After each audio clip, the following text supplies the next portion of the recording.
You are now listening to the Highlight Reel Builder for Authors, the Going North podcast. I'm your host, certified self-leadership trainer and author of the best-selling book, Stay the Course, Dom Brightman.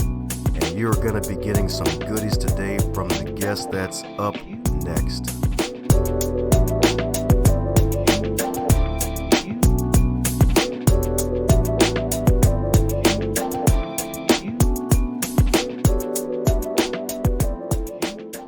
And today on the Highlight Reel Builder for Authors, known as the Going North podcast, we got another super special, awesome human for you today, my friends, because today's author in particular, another decorated coach, y'all, another decorated coach.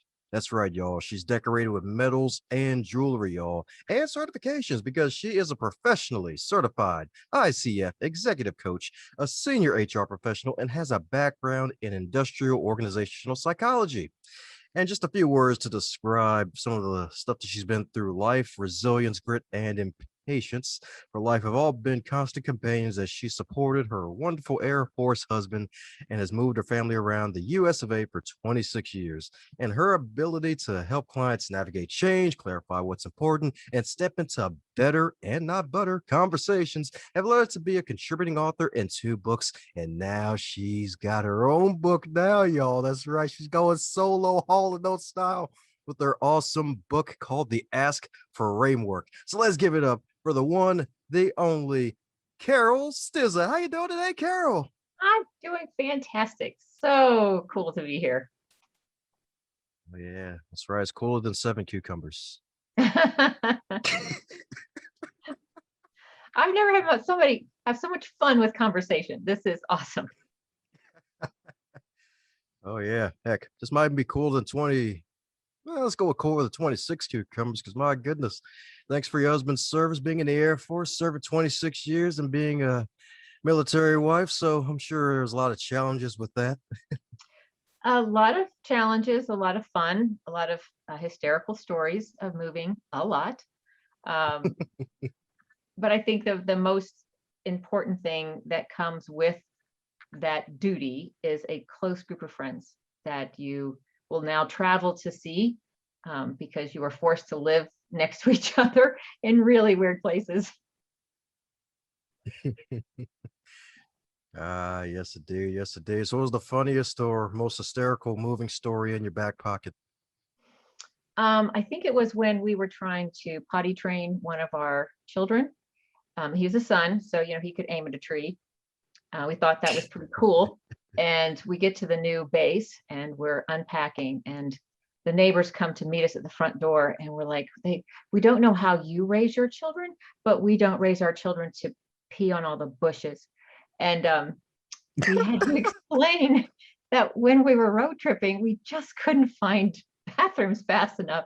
And while they should have been able to relate, they just were, it was new. It was just a new, relaxed reality in our house.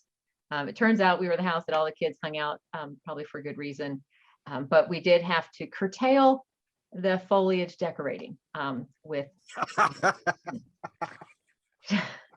just little things like that just wake up your day.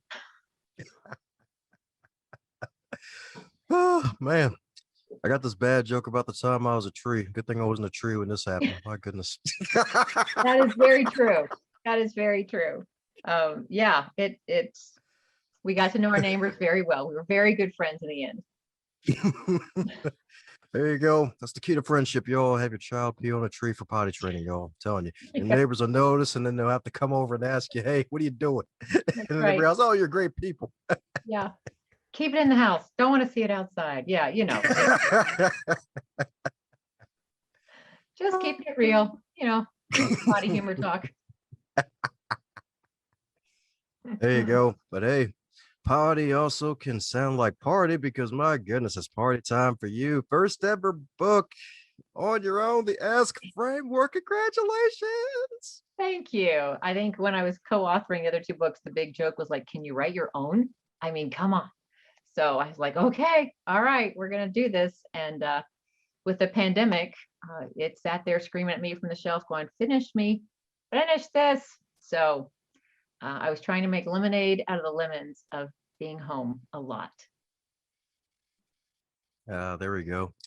Yeah, I feel like there needs to be a new term for the lovely authors like yourself. We should call them the book boomers instead of the baby boomers, because it feels like this pandemic, there's probably like thousands, probably maybe millions of people have probably published their first book because of this whole pandemic. It's like the baby boomers hopping out of World War I, and now it's like we got the baby book boomers from the I war think of 2020.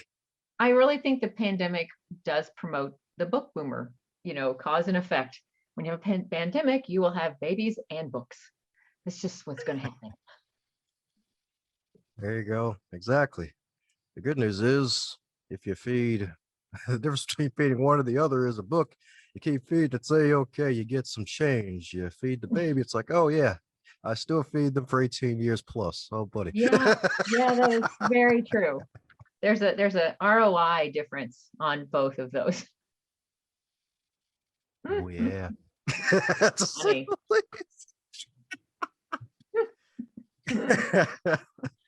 Timeless, Oh. priceless, but different. Oh, man. Well, speaking of different, by goodness, as you know, with all introductions, not allowed to be 25 days long. So mine filling in any cavities I missed about the crystallizing Carole herself. Well, let's see. You're you've had so many great podcasts to your audience about rising above, resilience, grit. And one of the things that I've learned, and probably Oprah's famous for saying, make your mess your message. In 2016, I was really challenged to go back and look at the traumas in my life and ask myself, who did you get to become in a positive way because of those? And I really had shut them out because I like to think that I'm allergic to wallowing. So I didn't want to go backwards and go, oh, poor me, look at this, look at this. But when I was able to go back and look at the things that I had endured, and they were tragic, but see who I got to become now in a good way because of them, that'll help fill in the gaps. And for your audience, when you and I connected, I mentioned I survived 3 different car accidents and then cancer. And just to save face here, all 3 car accidents were stopped and turning left. So I'm not scared of driving. I might not be a fan of NASCAR, but stopped and turning left is just not my favorite place to be on the road. But when I was 6, we were in a car accident and I lost half my family. And I was the only standing human that could crawl out of that car. And what I got to look back on and realize who I got to become was I was the little kid on the side of the road that kept asking for her brother. And I got ignored in the beginning. And then finally someone said, she keeps asking for her brother. And someone came to me like, well, tell me about your brother. He was sitting right next to me in the car. And they're like, oh, she's serious. And so the hunt went on, and they found him under the back bench seat, like in the coils and wires. He was only 3, tiny. And so they unhooked the tow truck. They got him out. I mean, as a kid, traumatized, I shut that whole thing out for a long, long time. But when I was researching this book, I had to ask myself, have I ever experienced what I'm conveying in this book as a better way to have a conversation? And lo and behold, it was the nurse who came up to me, who said clearly, thank you for being brave enough to keep asking for your brother. Because of you, we were able to find him.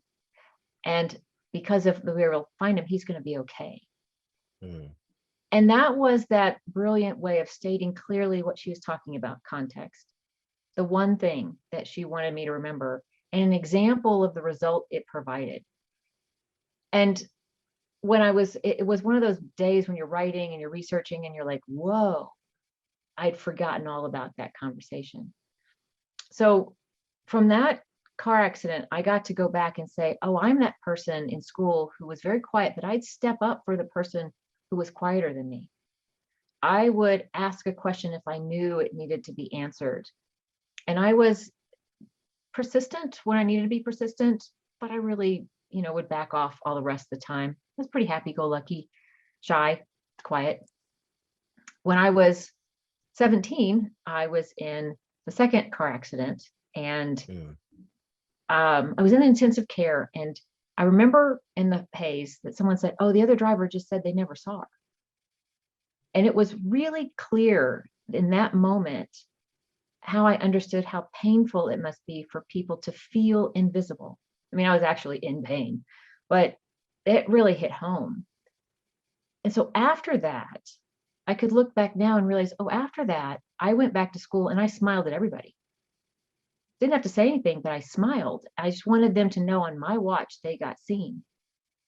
And I never realized why I did that until I took the time to look back with that lens of who do you get to become now because of that. The last one was more minor in injuries. Drunk driver hit my son and I at a green light, and we both had severe concussions. And while I wasn't as hurt as he was, the thing that I had to then manage was how we responded so that he didn't get depressed. He didn't wallow. He had to give up baseball. There were a lot of things he had to do without as we healed. And I had to check my mindset and teach him resilience and teach him to keep moving forward. And it's really different when you've got a child to now navigate versus your own. And I think if we all took the time to look back on the things that we kind of complain about that happened to us with a different question of who did you get to become in the best way now, we might look at things a little bit differently and not so much be grateful that they happen because they are traumatic, but be able to move forward with a lot more pride in who you are today, that you did it, that you made it through. Cancer was a different one. I don't advocate that experience for anyone ever at all. But it did teach me to ask better questions. And when I was going through cancer, I had just been given a great job. I had just been given a full ride scholarship to fulfill a lifelong dream of going getting my master's. And here I got this diagnosis, and I go, oh, I can do it all. I'll just find a cure, do all the treatment, do school, and be successful at work. Yeah, no, I was wrong. That does not always happen. But when I came out the other end, I could control a lot of things. I could control my mindset. I could control the fact that there are certain types of stress that are a choice, and you just don't have to choose them. There are things you can do physically, diet. There's a lot of things we do get to control if we give ourselves permission. But when I came out the other end and I was still here, I was challenged. Like, I'm not dead. Oh, I must still have a really big thing to do. Crap. That's done. Yeah. You're like, oh man, I thought just getting through this was enough. Now I'm still here. The greatest joy is getting to live life and see your family grow up. But there's also that responsibility to take what you've learned and share. As you say, lifting other people up, really helping other people succeed, lets you find where your success is and uniquely your own. Of course, there's always the Monty Python little singing in the back. I'm not dead yet. I'm not dead yet. Like, okay, I'm not dead yet. So when I went to try and figure out how to take all my experience from my HR roles, from moving around the country, getting my graduate degree, and researching how people work better together, I found that the game of school isn't the same game at work. How we're taught to win at school does not prepare us to win at work. In fact, research that averaged, I think it's 700 American millionaires, their average college GPA was 2.9 if they finished, right? Whereas school teaches conformity, and to be a generalist, you make all A's, be above average in everything. the people who really are stepping into work are the people who understand that they have a specialty, that they like to focus on something, they have a passion for something. Um, Valedictorians and salutatorians are not changing the world. They're fitting in the system, but not shaking it up. And I wanted to know how to help the average, every person who wants to succeed, how to understand how to be more unique, embrace their uniqueness in today's world. If we're all divinely made, why aren't we taught to find that out early and go with it? We're not. So this book came from understanding that what I had been teaching people about feedback was wrong. I had been training people the wrong way. The beautiful research on conversations is the person who holds the most power is the person receiving the information. They don't have to do anything with it, or they can turn around and ask better questions. And I found that if I can give people permission to step into every conversation and know that anything negative that's directed at them is not about them, it's about how the other person's feeling, and give them a tool to step into that conversation and be able to continue forward and make a positive out of what started as a negative for the other person, they're going to be so far ahead of the pack. And for people like myself, who has a tendency to think in the cerebral why it matters zone, I always want to be able to give people a tangible tool to think on their feet and be able to move forward the moment we get done working together, or they hear me speak, or they read something I write. And so that's where I came up with the concept of this book, that I found that if I could help people step into asking for positive information about what they do well and get an example of how the other person sees them, they get a very rich context of how other people appreciate them, what other people brag about when they're not in the room, what other people look forward to doing when they're together with that person. And it validates who they are trying to be and keeps them in check when they're not projecting who it is they thought they were projecting. So I really wanted to offer a way to be unique and different and successful at work. Oh, yeah, that's what I'm talking about.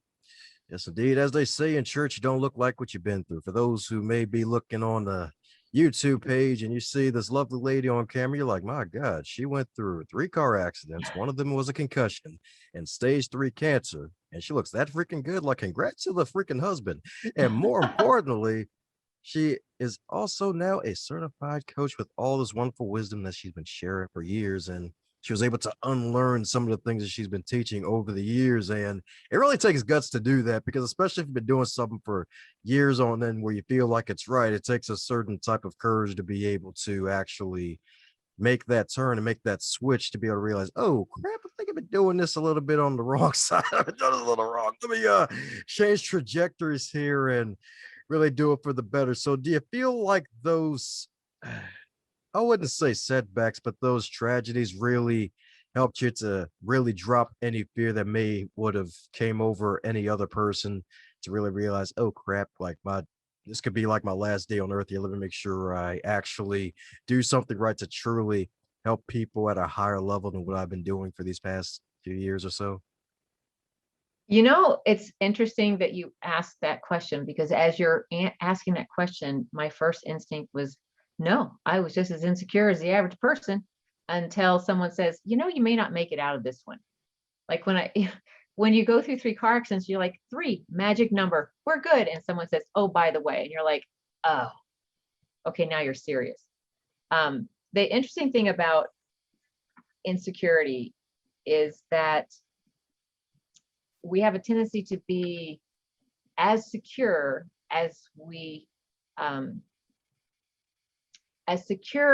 feel the other person is enjoying what we look like. Does that make sense? We have a tendency to judge ourselves so harshly. Um, when I was 17, I was critically injured and I lost my nose. And the doctor on call, the plastic surgeon that um, got that beautiful job, um, only had a picture of my mom as reference. And then I was going back for a checkup and he lifts my chin and he looks and he goes, huh, not my best work. So right after that, insecure, 17, I didn't want photos. I thought I was still damaged. Like, that's just, I'm not fixed. I'm in a second car accident. What's wrong with me? It took me really a lot of self-reflection. And to your point about failure, to succeed or understanding what you're doing wrong, there was a point when I had to say, if you have to fail to be successful, and we're always scared of the word failure, what if I change that and said, what if I'm always wrong?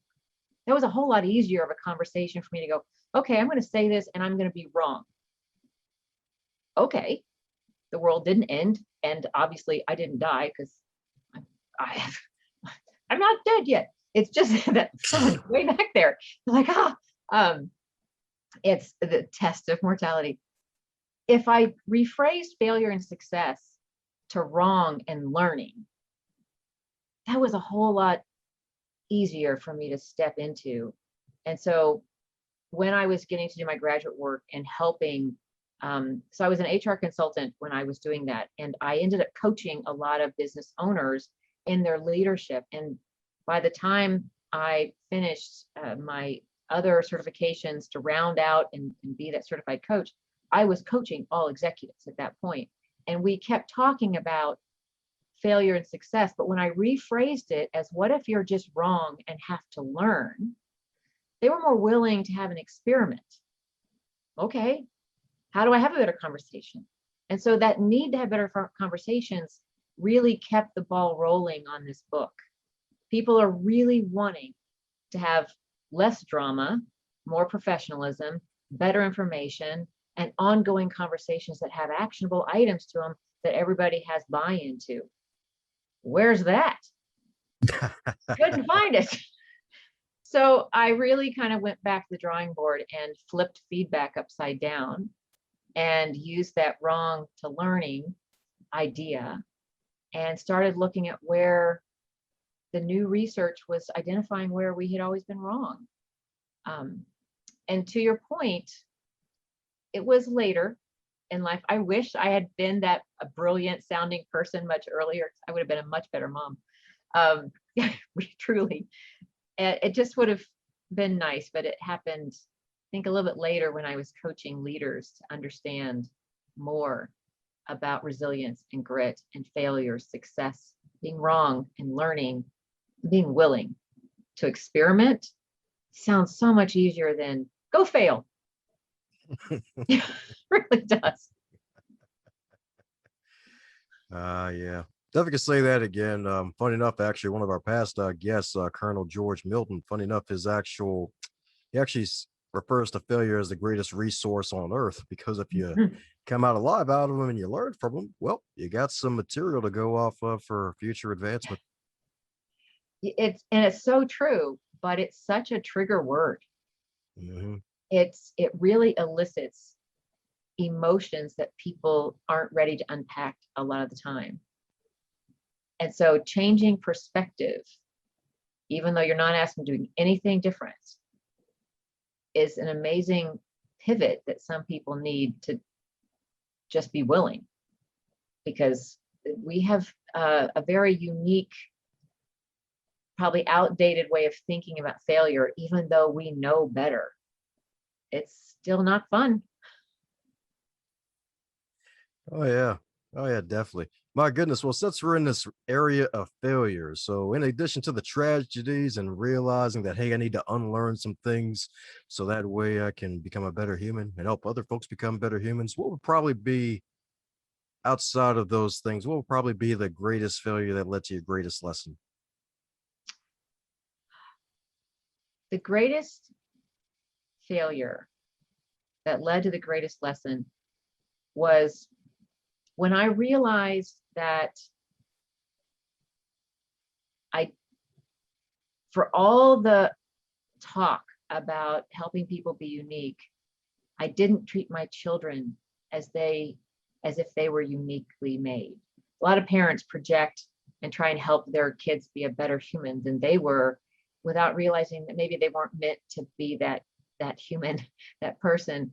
So, and that coupled with the psychology around emotion, when I learned that when people, even me, when we project out negativity onto someone else, we can blame, we can project, we can aim, we can vent, whatever it is.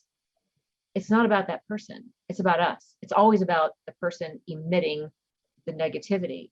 And if the other person can recognize that and not own it and not take it on and be willing to step back in and say, wow, sounds like you're frustrated. What are you frustrated by the most right now? And maybe then we can talk about it. You don't own stuff that people are projecting out, even though they're maybe in the blame game or projecting on you. Don't own it. It's not yours. It's not your story. It's not yours to own. It's theirs. Let it be theirs and honor it.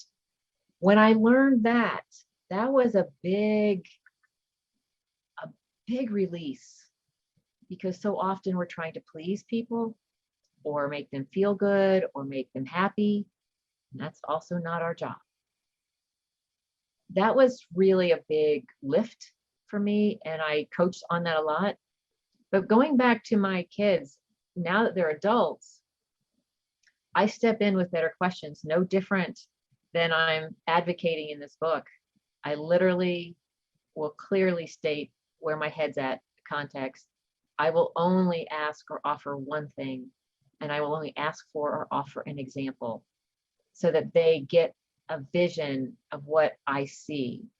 And most of the time, it's me telling them what I admire about them, what I have come to appreciate about them, what I saw them do that I am so thrilled about, validating who they have become so that they will stay and honor their own uniqueness.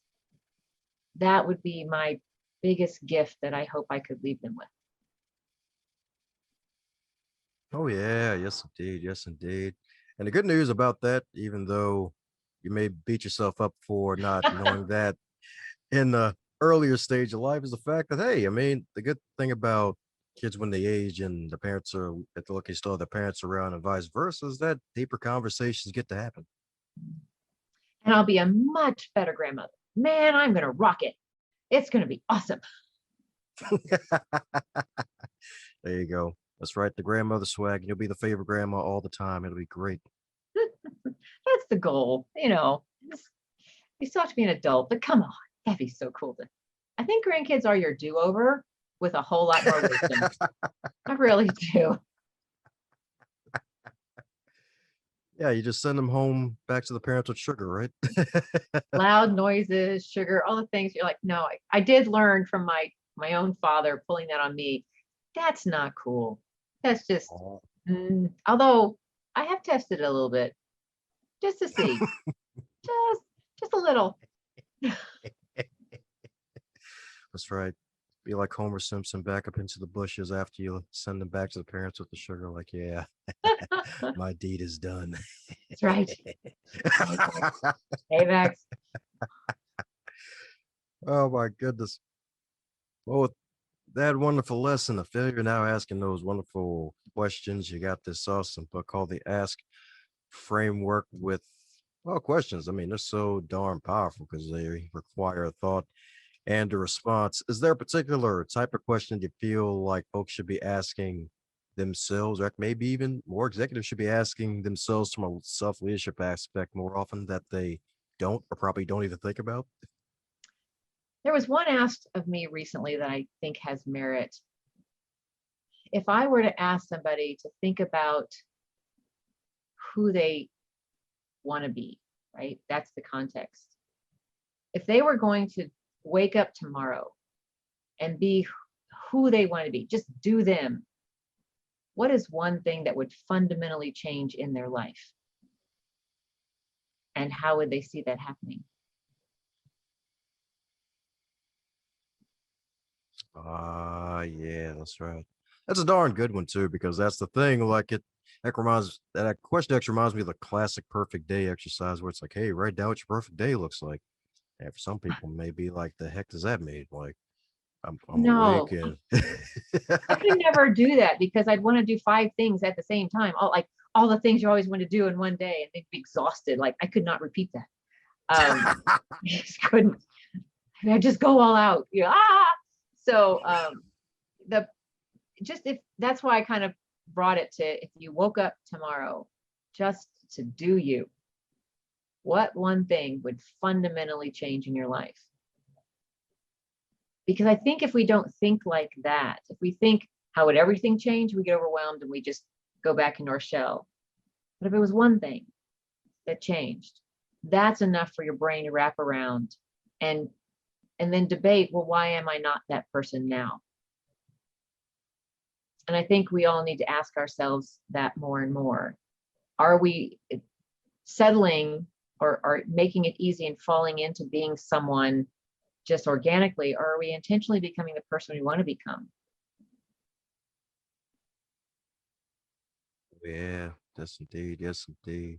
It's so darn true, and you're so darn right. Because sometimes we, heck, even I think in your book you mentioned it in the self improvement trap, where we try to get started on that journey. Sometimes we may look to other folks for too much advice from the self help section, which kind of isn't self help when you think about it from that perspective. Somewhat going to the quote unquote gurus for advice, and we sometimes get trapped in action piece if we take action or just plodding along or plugging away and realizing, oh crap, maybe I'm not really where I need to be yet. And that question is a great reminder to really heck even put ourselves back into square one and realize, oh shoot, are we actually making progress here?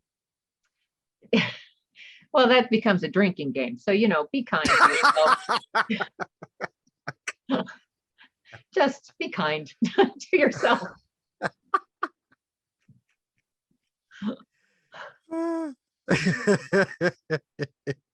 We used to joke that we thought the self-help section should be retitled Seek Help, because that's why you walk there. You're like, somebody guide me, just please. But it does give credit to you for walking there. So self-help is probably a more pragmatic title for that section of the bookstore. But I have walked it often. Curiosity, confusion, having a bad day, just to see what brilliance has come before me. And there is a lot of brilliance out there to offer people, and I'm pretty psyched to be a part of it. Ooh, yes, indeed. You say that again. There is a lot of brilliance out there. That's right. A lot of lights out there, folks. I'm telling you, enough lights to where you won't even need rent anymore. That's how bright it is, y'all. That's right. Let me stop. Just gotta have shades. You have sunglasses, man.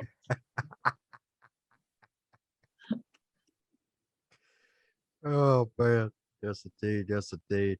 Well, since this is far from your first rodeo, is there a question that you wish you'd be asked more often when you're on these podcasts? Oh, gosh, you ask such great questions. Um,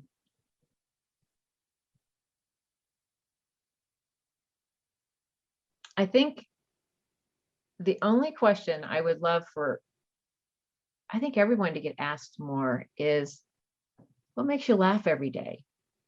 Because the first person who goes, I don't, well, we have a problem. You need to laugh. It's a good exercise. But Dom, what makes you laugh every day? Myself. I laugh at myself and I amuse myself. I got so many thoughts running through my head that I have to put on paper and whatnot. Shoot, I laugh at myself every day. I'm a walking content machine. I love it. I love it. I love it. That's awesome. That is awesome. So I appreciate that, because it takes getting to a certain place of self-love to be able to laugh that easily at the things that we do just every day. And if you're not laughing, you're taking things way too seriously. You just have to put it out there and laugh more. That's right. That's right. You can say that again. Fries are the best medicine ever. It's like it takes your mind off of stuff for a bit.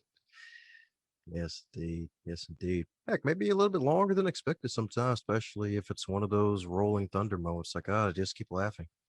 That's right. There are, so there, I will turn on those,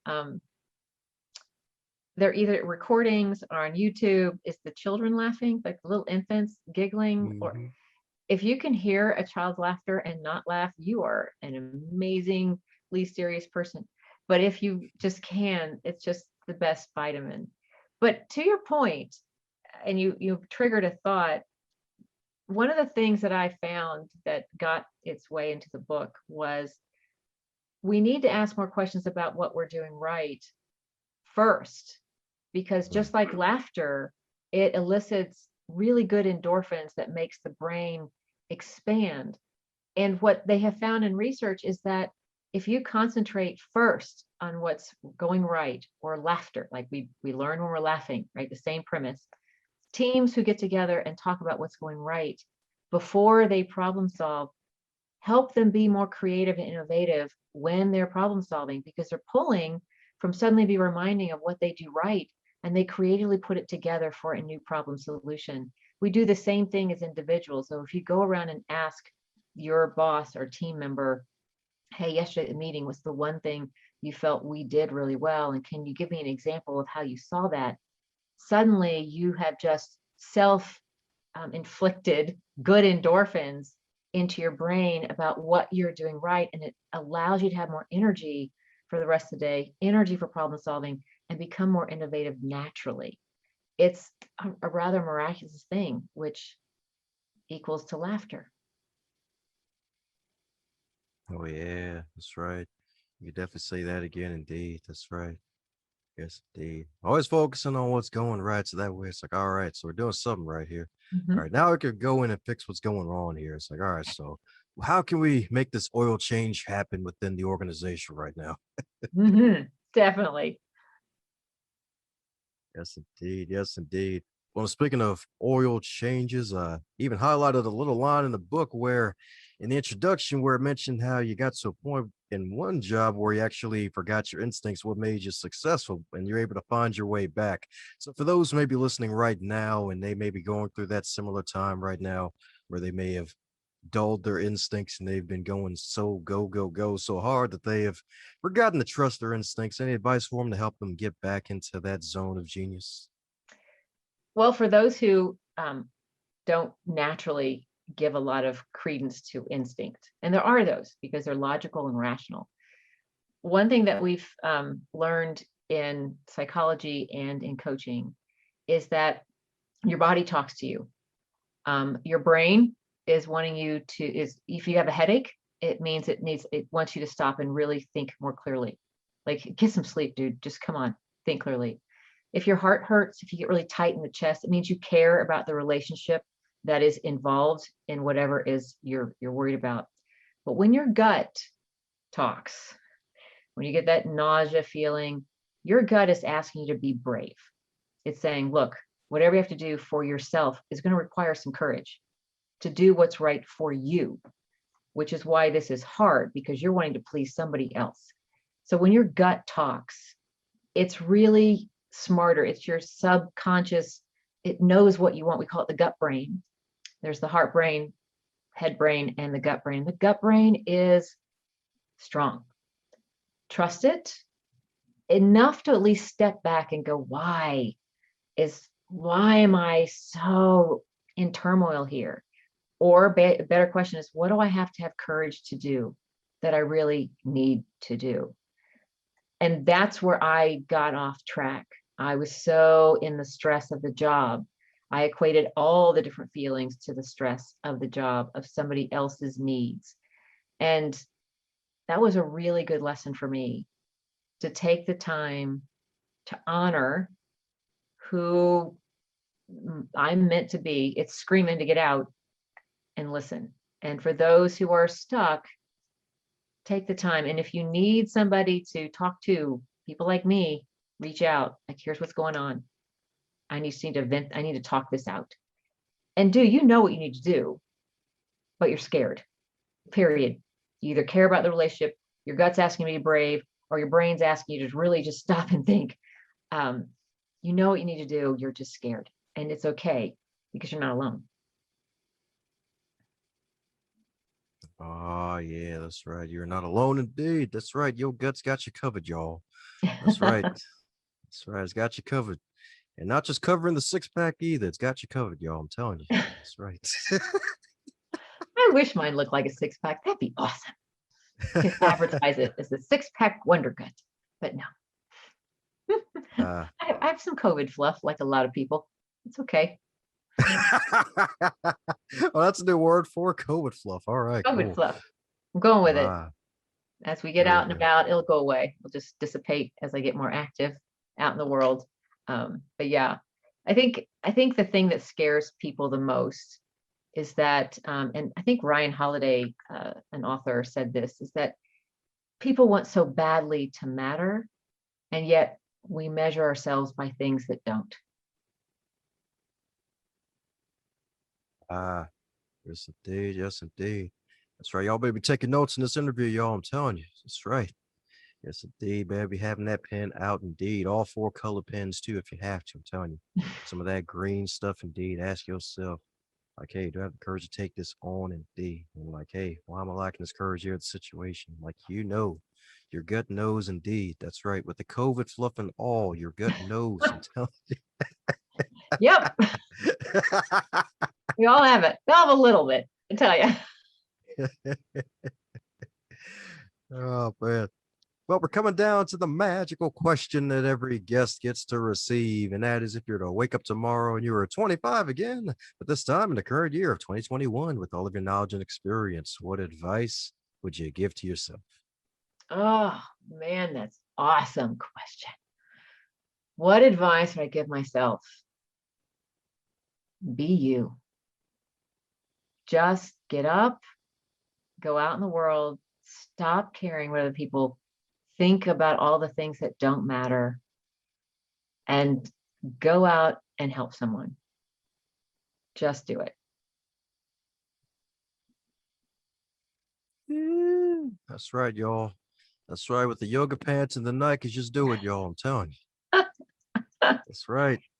Yep, we shouldn't care, as long as, well, I've so many conversations around visuals, I know, but I think we care about too much about things that really don't matter, and we should ask better questions about who the person inside, how they're doing. That's right.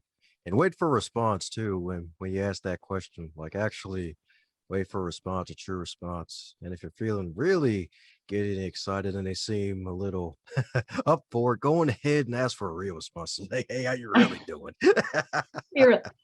Because you know what? When you do ask that second one, like, how you really doing? It means you're curious enough to care to ask again. And some people, most people, I have found really appreciate the digging, because the richest information is where you ask.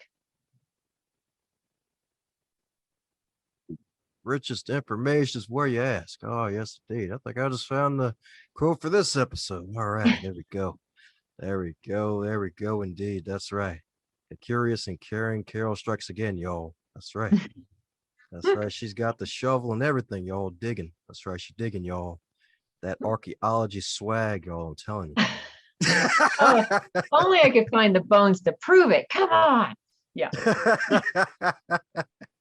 As long as they're like dinosaur bones, maybe. We know they're out there. We know they're out there. We do. Woo. Well, this has been fun on the bun. So for those who want to continue the fun on the bun, the Carole train that's going on nowadays with this fabulous book and everything else you got planned in the future, what's the best way, folks, to keep up with what you're doing? Well, I love connecting on LinkedIn. My first name is spelled with an E, Carole, Carole. Stizza, which is spelled like pizza, but pronounced differently. So it's Stizza. So please look for me on LinkedIn. I also have a website, relevant-insight.com. I have a YouTube channel. I'm on Instagram with Relevant Insight Coaching. I'm on Facebook. I'm pretty much in all the social media places that people play. But for most of my clients who are in their professional genre and looking for work questions, LinkedIn is a fun place to play. Woohoo! Well, there you have it, folks. There's an E at the end of that, Carole, because she's elegant, y'all. There we go. She might even have an acronym for her whole first name after the interview. Who knows? That's right. So reach out, head over to that relevant-insight.com, grab some copies of this fabulous book, The Ask Framework, and ask your colleague, why haven't you read this book yet? Why haven't you bought this book yet? Like, take my copy. I even highlighted everything in it yet. I'm going to buy 10 more copies and tell your friends, cats, penguins, and pancakes about it, y'all. I'm telling you, it's good stuff. Some you are Probably just too fun. I love this. You gotta give keep me it fun on the brain smiles to here. last a week, I tell you. Sweet. All right, this is good. All righty. That's right. That's enough butter to keep this bread smooth for another few days. That's what I'm talking about. Somehow I picture you preaching at a diner with all the food out. Like, you would be amazing. Yeah. You would definitely be good. DJing yeah. at a diner, food references. Yes, Uh, it's a side gig, when you give up all this other stuff that makes you so amazing and famous. but thank you. So side gigs and side dishes. I love it. Exactly. See, I hear you. This is good. All righty. Yes, it is. It's always great to have a guest a little further on the wavelength. That's what I'm talking about. Yes, indeed. I found some gold with this. That's what I'm talking about, indeed. So, for those who've made it all the way to the end of this fabulous conversation, any parting words before we close up shop, Carole? I would love for people to know they have permission to step into every performance review, every interview, every exchange at work, as a true equal in the conversation. Ask better questions and you will get great information. Thanks a bunch for listening to this podcast episode. Hope you really enjoyed it. Be sure to subscribe to this show if you haven't already, because more greatness is coming your way. And if you're so inclined, be sure to share with at least 3 other people in your network, so that way more folks can catch the fire that is on the Going North podcast. Keep winning at life and advance others to advance yourself.